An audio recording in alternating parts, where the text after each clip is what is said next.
The shadow of Moses was long, but the time for mourning had ended. The Israelites stood on the banks of the Jordan River, looking across at the high, thick walls of Jericho. For 40 years, the Jordan had been the finish line of their dreams. Now, it was the final barrier. But there was a problem.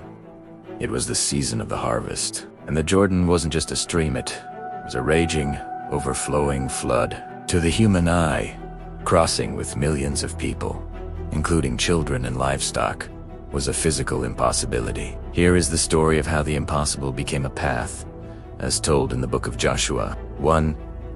The call to purify Joshua didn't start by building boats or scouting for a shallow ford. Instead, he issued a spiritual command. He knew that if God was going to do the heavy lifting, the people had to be ready to meet him. He told the people, "Purify yourselves, because tomorrow the Lord will perform miracles among you." Joshua 3:5. The officers went through the camp with a specific set of instructions. When you see the priests carrying the covenant box of the Lord your God, break camp and follow them.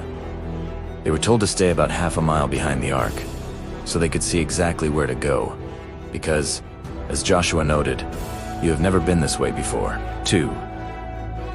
The step of faith on the morning of the crossing.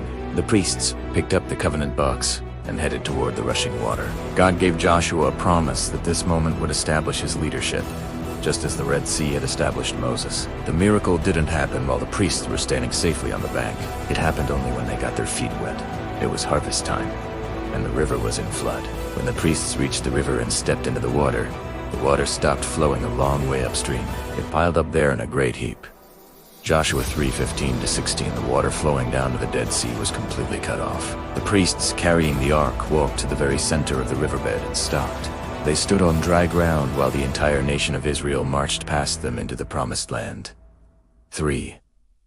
The 12 stones of remembrance. Once everyone had safely crossed, God gave Joshua a unique command. This wasn't just a moment to be experienced, it was a moment to be archived. Joshua chose 12 men, one from each tribe, and told them to go back into the middle of the riverbed, where the priests were still standing. Each man was to pick up a large stone from the riverbed and carry it on his shoulder to the place where they would camp that night. Joshua explained the why behind this heavy lifting. In the future, when your children ask you what these stones mean, you will tell them that the water of the Jordan stopped flowing when the Lord's covenant box crossed the river. These stones will always remind the people of Israel of what happened here. Joshua 4:6. Joshua also set up 12 stones in the middle of the river itself, marking the exact spot where the priests had stood. 4. The arrival at Gilgal as soon as the last person had crossed, and the priests carrying the ark finally stepped out onto the western bank.